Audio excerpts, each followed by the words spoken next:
Communicate with passion and excitement. How do you communicate as a leader and manager is even more important than what you communicate. People focus too much on the words. Remember, words are only 7%, and then 93% is nonverbal. So a great skill that you can have is to communicate with passion and excitement. So let me just read that if I say, so today we'll talk about how we can be more productive. Do you feel some passion? Or if I say today we'll talk about how we can be more productive. What has changed? Like the sentence is the same, the words are the same, but is the perception that you had about the two sentences were completely different, because I want you to be aware of the emotions and your state behind the words that you say. It's not about the words that you say, it's about the emotions that you see behind the words that are important. So you want to have people engaged, but what you say. In reality, it's more how you see it than what you see that will captivate people. So a great tool is to activate passion and excitement so that people can be passionate and excited about your task or your project. Remember, people feel what you feel. So if you activate this passion in the excitement, you are able to convey this passion and excitement to other people. For example, I could talk if we met, I could talk about tomatoes, and I can guarantee that you would be super excited and passionate about tomatoes. I don't care about tomatoes, but I know how to activate the passion and the engagement that are all. The people can be engaged as well. I'm not saying to fake it. I'm just saying that it's a great skill to have, because when you have a project or a task and you want all the people to be engaged, you know how to activate it. How do you do it? So,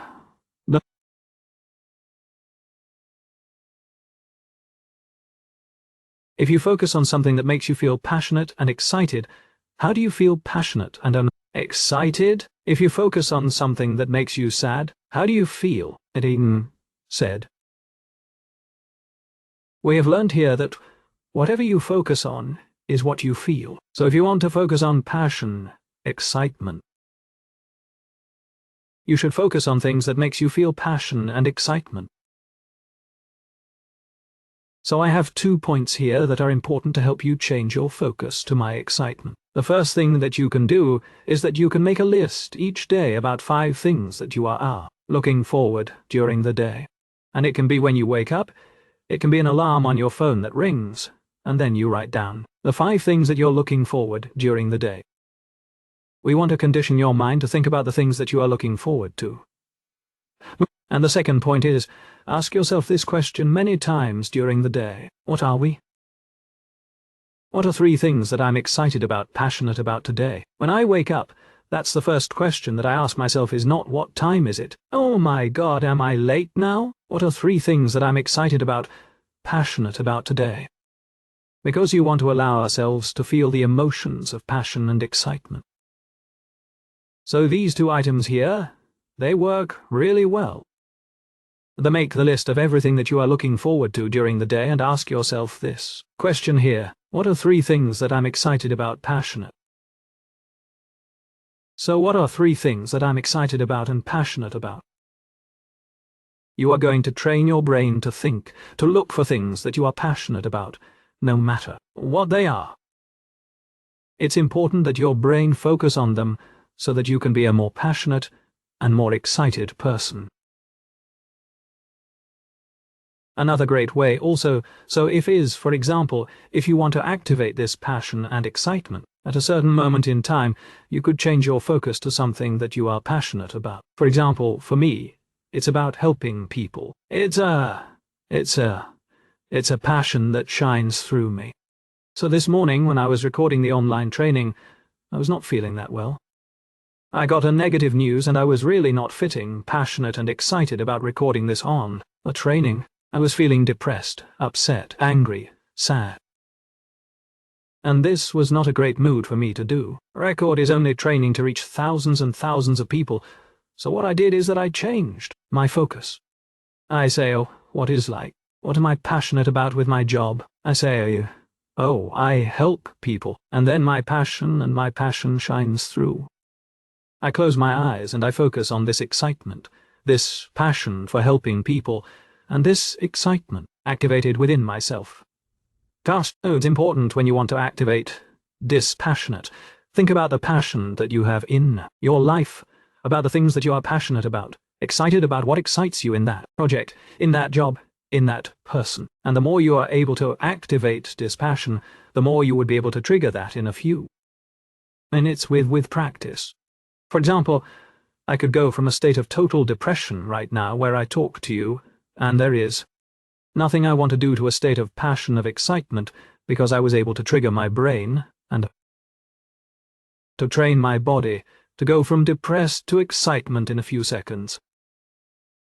So the more you focus on things that excites you and that you are passionate about, the more you're going to be successful with people. Reduce the passion killers. Are there tasks, are the activities that kill your passion? What are the things that take passion and excitement away during your day? What are the things that kills them? Maybe it's that negative person that tells you that you can't do it, or maybe that does other. Maybe that's that activity that you hate. For me, it's accounting. I hate when I have to touch that thing. It kills my soul. Literally, it kills my soul. I'm not saying that accounting is bad, but for me, I don't like it. And so I try to reduce it and to do the less that I can so that I can just control the accounting of my company, but I try not to do it. So ask yourself this question: like other people are the task, and how do you know if there are people who tasks people or task who take away your passion? You ask yourself this question here after the task, and the passion after the task, and the people that tuned in and police, and let us know start to you have met. Do you feel more energized, passionate, or do you feel down? Do you feel that you took all your energy away from you, that can help you decide? So, when you have identified them, ask yourself this question here. Can you make more? Can you make them more enjoyable? Do you need to do them? Can you delegate them? Can you eliminate the activities? Can you stop meeting that person? Can you meet that person less often? Can you meet that person in a more joyful environment and maybe not talk about the things that you don't agree with? So the idea here is to think about the passion killers. It can be there, the people, the activities. See if you can reduce delegates, you can modify them so that they become more enjoyable. Because the more you do things that you are passionate about doing today, and the more you reduce dispassion killers, the more you're going to be a passionate person, and you're going to be able to convey that to others. Now what happens if it's someone close off, for example, a boring job that you have, that it's your job right now, you need it because you need to make money, and it's borrowing, and it's almost like killing you from the inside.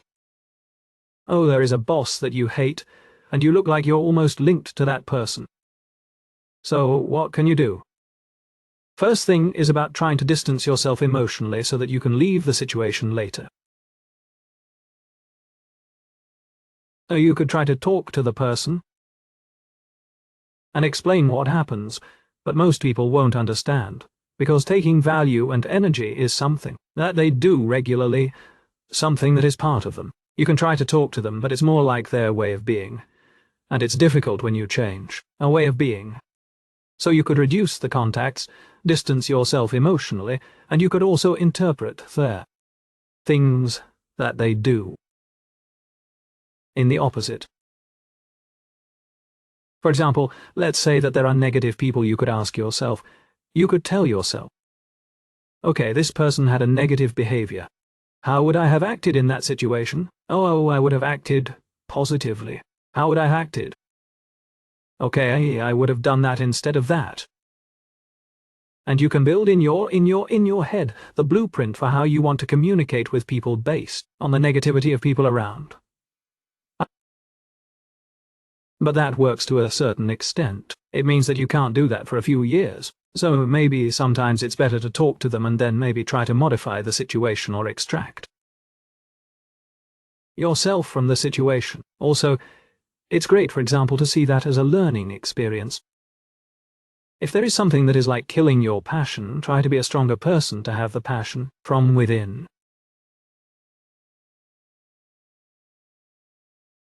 These are not ideal situations, but there are situations that are there to make you grow. And it's your call to say, oh, I want to stay there, or I want to move. So my question to you is what I want to 3 people that you can distance yourself from, and that your life would be better. So it can be people, it can be activities. And now it's not a shot tries to say, okay, what do you want to do with these people? You want to keep them in your life. Do you want to remove them? Like, what do you want to do?